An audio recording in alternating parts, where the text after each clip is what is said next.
नमस्कार,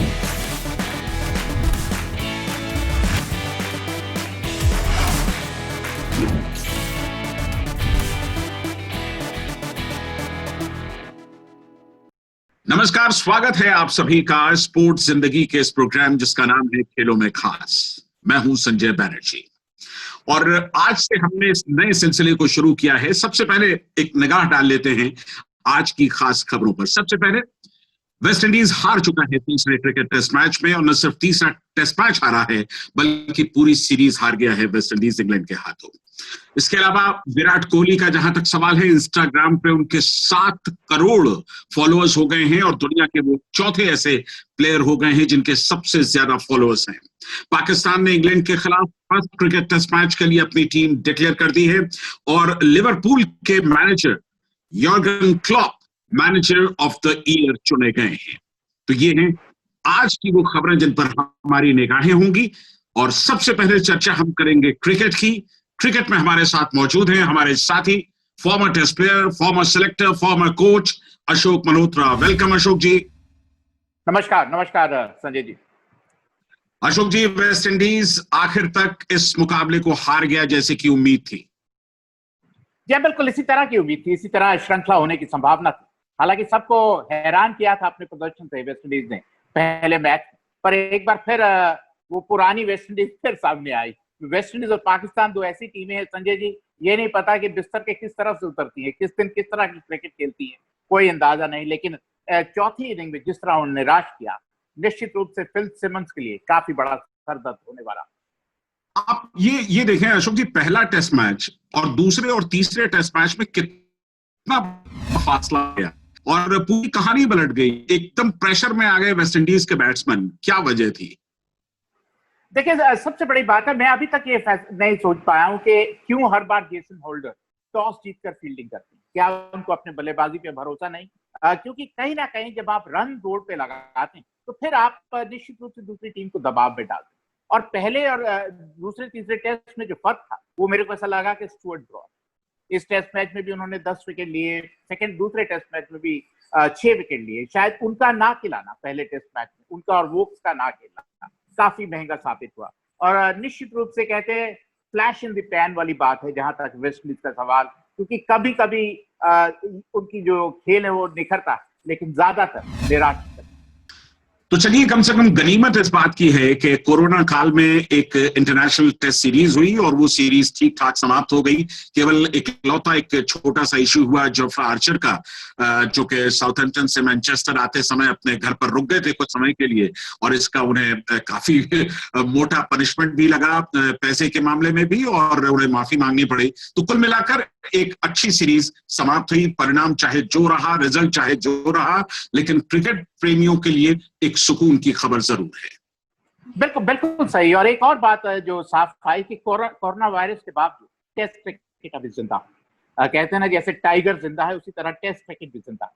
और निश्चित रूप से टेस्ट क्रिकेट आने वाले भविष्य में निश्चित रूप से हर आदमी लड़कर खेलना चाहेगा, भिड़कर खेलना चाहेगा। और तीनों टेस्ट का निर्णय हुआ, जो सबसे अहम बात और जो टेस्ट क्रिकेट के लिए बहुत बढ़िया था। और अब एक नजर डालते हैं स्टैट्स पर। ओल्ड ट्रैफर्ड का ये तीसरा टेस्ट मैच स्टैट्स के नजरिए से कितना अहम रहा, ये जानने की कोशिश करते हैं। हमारे साथ जुड़े हुए हैं जाने माने स्टैटिस्टिशियन मोहम्मद शहाउद्दीन। तो शहाउद्दीन, आप बताएं कि क्या खास रहा इस टेस्ट मैच में?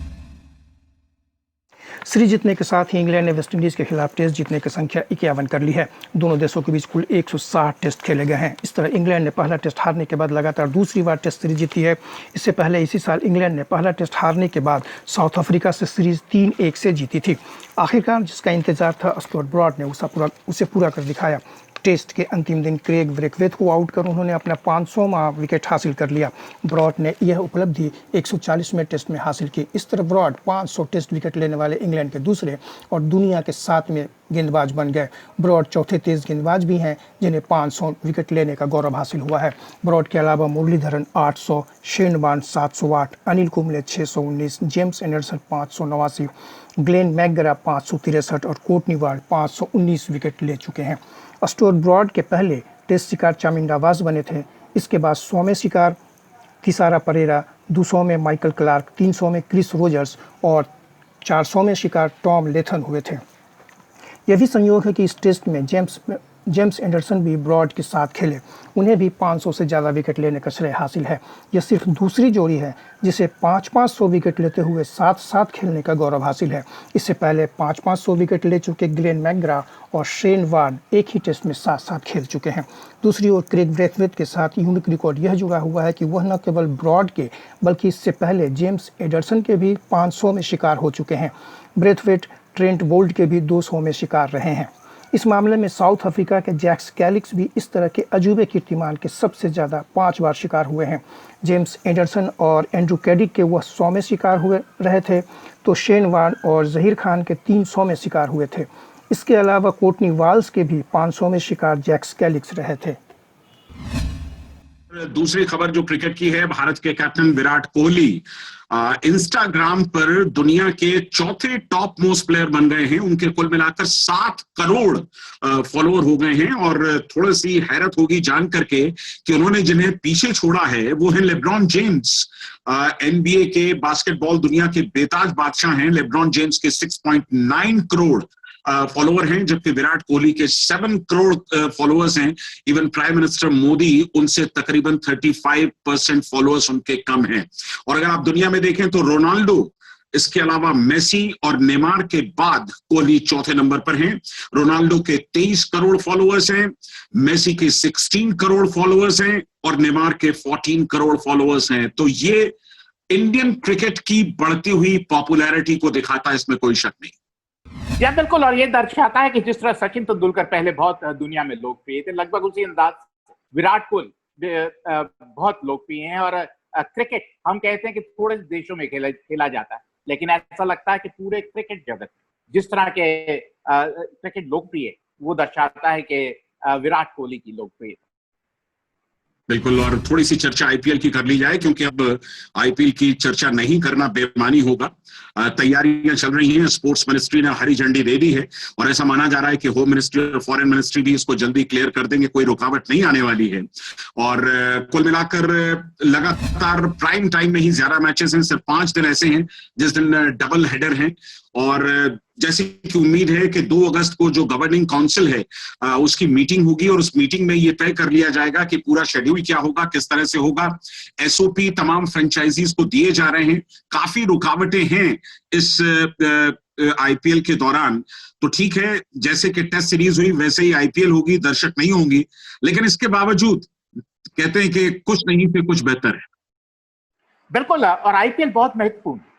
हम आईसीसी का इंतजार कर रहे थे कि वर्ल्ड कप जब वो मना करेंगे, आईसीसी वर्ल्ड कप जब भी होगा कि खेला नहीं जाएगा, उसके बाद इमीडिएटली। और हालांकि आईसीसी ने काफी समय लिया है, लेकिन उसके बाद जिस दिन अनाउंस हुआ उसी दिन हमने अपना निर्णय ले लिया कि आईपीएल होगी। और आईपीएल कहते हैं ना, एंटरटेनमेंट एंटरटेनमेंट एंटरटेनमेंट, ये एंटरटेनमेंट का दूसरा नाम है। और सबसे बड़ी बात है कि दुनिया का हर खिलाड़ी, क्योंकि उनको माल मिलता है, जहां माल है वहां हर खिलाड़ी आईपीएल खेलना चाहता है और हर दर्शक इस खेल को देखना चाहता है। बिल्कुल, तो एक फेस्टिव सीजन, अगर आप क्रिकेट की बात कहें तो क्रिकेट के लिहाज से एक फेस्टिव सीजन आने वाला है आईपीएल के तौर पर। और बस क्रिकेट की एक आखिरी खबर पर आपसे थोड़ी सी हल्की सी चर्चा हो जाए। पाकिस्तान ने इंग्लैंड के खिलाफ जो फर्स्ट टेस्ट मैच खेलना है, पाकिस्तान ने इंग्लैंड के खिलाफ जो पहला टेस्ट मैच उन्हें खेलना है, उसके लिए अपनी 20 मेंबर की टीम डिक्लेयर कर दी है। एक दिलचस्प मामला यह है कि लेफ्ट हैंड के जो बैट्समैन हैं फवाद आलम, उनकी 11 साल के बाद टीम के अंदर वापसी हो रही है। 2009 में उन्होंने न्यूजीलैंड में ड्यूनेडिन में अपना आखिरी टेस्ट मैच खेला था और उसके बाद 2020। तो क्या ये किस तरह का फैसला है? हालांकि 29 मेंबर्स गए हुए हैं इंग्लैंड में, लेकिन फवाद की तो सच कहा जाए तो लॉटरी निकली, उन्हें अपने आप को प्रूव करना होगा। जी बिल्कुल, और दूसरा बात ये भी दर्शाता है कहीं ना कहीं प्रतिभाओं की कमी दिखाई दे रही पाकिस्तान की टीम में। जहां तक बल्लेबाजी का सवाल, अगर आप बाबर आजम को छोड़ दें तो एक भी वर्ल्ड क्लास बल्लेबाज पाकिस्तान टीम में दिखाई नहीं देता। तो निश्चित रूप से चिंता का विषय है। अगर फवाद आलम को 13 साल के बाद आप वापसी कर रहे हैं तो इसका मतलब ये है कि आपके पास आपका जो कबर्ड है वो बिल्कुल खाली। तो कहीं ना कहीं प्रतिभाओं की कमी साफ दिखाई दे रही है और निश्चित रूप से पाकिस्तान को भी जी जान से खेलना हो, क्योंकि उनको भी अपनी प्रतिभा को सुधारना। अशोक जी, हमारे साथ जुड़ने के लिए, क्रिकेट की खबरों पर चर्चा के लिए आपको बहुत बहुत शुक्रिया। आपसे मुलाकात होती रहेगी खेलों में खास के साथ लगातार। तो क्रिकेट के बाद अब चलते हैं फुटबॉल की दुनिया में, और हमारे साथ हमारे साथी जुड़ गए हैं Abhishek Jha. Welcome Abhishek. Thank you sir, thank you so much. काफी खुश हैं आप क्योंकि लिवरपूल ने बड़ा जबरदस्त परफॉर्मेंस किया है इंग्लिश प्रीमियर लीग में, और सबसे बड़ी बात कि लिवरपूल के जो कोच हैं यर्गन क्लॉप, उनको मैनेजर ऑफ द ईयर चुना गया है। मेरा ख्याल है कि उससे बेहतर और कोई दूसरा फैसला नहीं हो सकता। बिल्कुल सही कहा आपने, बिल्कुल सही कहा। और वाकई में जिस तरीके से परफॉर्मेंस करके उन्होंने, उनकी टीम ने दिखाया है। और फुटबॉल में कहते हैं कि आपके मैनेजर का जो रोल होता है वो बहुत इंपॉर्टेंट होता है, क्योंकि बहुत सारे कंट्रीज से, अलग अलग कंट्रीज से खिलाड़ी आते हैं, उनके कल्चर्स अलग होते हैं, उनको मिलाकर रखना, एक तरीके से यूनिट बनाकर रखना, तो उसमें उन्होंने शानदार काम करके दिखाया। और ये उनकी एक जो स्ट्रॉन्ग पॉइंट है संजय जी, क्योंकि इससे पहले जब वो बुंदेसलीगा में कोचिंग देते थे बोरुसिया डॉर्टमुंड को, तो आपको एक कहानी बताऊं, उस समय बोरुसिया डॉर्टमुंड की स्थिति इतनी खराब हो गई थी कि वो क्लब बिकने वाली थी जब उन्होंने हायर किया था यर्गन क्लॉप को। और यकीन नहीं करेंगे कि 2 साल के बाद उन्होंने बैक टू बैक 2 बार इस क्लब को चैंपियन बनाया। तो ये फाइटर माने जाते हैं। लिवरपूल में जब आए थे 2015 के मिड सीजन में आए थे, 2016 में ये फाइनल तक लेके गए थे यूएफा कप में। उसके बाद से इंप्रूवमेंट साफ देखने को मिली है संजय जी। आपने तारीफ की है यर्गन क्लॉप की, क्या ऑल इंडिया फुटबॉल फेडरेशन को उनको यहाँ लाना चाहिए? जस्ट जोकिंग, मैं जानता हूँ ये पॉसिबल नहीं होगा। नहीं, बिल्कुल सही कहा आपने। और मैं भी कभी यही सोच रहा था कि अगर लाइफ में कभी इंटरव्यू लेने का मौका मिले यर्गन क्लॉप से, तो मैं जरूर पूछूंगा कि क्या आप वाकई में इंडियन टीम को कभी कोचिंग देने की बात करेंगे, क्योंकि संजय जी जो उनकी एक स्ट्रेटेजी बहुत वर्ल्ड फेमस है, हाई प्रेसिंग गेम जिसे हम कहते हैं, कि उनका स्ट्रेटेजी ये है कि अगर अपोजिशन आपसे गेंद छीन कर जाता है तो शुरू के 3 से 4 सेकंड में आप कोशिश कीजिए कि आप अपोजिशन से गेंद वापस ले ले, क्योंकि उस समय आपका जो अपोजिशन होता है वो सबसे ज्यादा वल्नरेबल होता है, आपको उनके पास खिलाड़ी आसपास नहीं होते हैं। तो अगर उस स्ट्रेटेजी पर इंडियन टीम भी काम करे तो यकीनन बेटर हो सकता है संजय जी। बिल्कुल, हमें उम्मीद करनी चाहिए कि आज नहीं तो कल भारतीय फुटबॉल भी अंतर्राष्ट्रीय स्तर पर अपना परचम लहराएगी। और वैसे भी यर्गन क्लॉप का जहां तक सवाल है, 30 साल के बाद उन्होंने लिवरपूल को इंग्लिश प्रीमियर लीग का खिताब दिलाया। और अगर आप देखें तो सिंगल सीजन में सबसे ज्यादा 100 पॉइंट्स बनाने के एकदम करीब पहुंच गए, सिर्फ 1 पॉइंट से चूके। लेकिन जो कामयाब है उसकी अगर कोशिश जारी है तो आगे भी वो कामयाब होगा, इसमें कोई शक नहीं। अभिषेक, खेलों में खास के साथ जुड़ने के लिए आपका बहुत बहुत शुक्रिया। इस प्रोग्राम में लगातार आपसे मुलाकात होती रहेगी और फुटबॉल पर आप खास नजर रखेंगे। Thank you sir, thank you so much. तो दोस्तों, बस आज का सफर खेलों में खास का यहीं तक। इस प्रोग्राम में आपसे फिर मुलाकात होगी। हमारी ईमेल आईडी नोट कर लें, connect@sportszindagi.com। तो कल इस प्रोग्राम में आपसे हम फिर मिलेंगे। तब तक अपना ख्याल रखिए, स्पोर्ट्स जिंदगी को देखते रहिए, जुड़े रहिए स्पोर्ट्स जिंदगी के साथ। नमस्कार।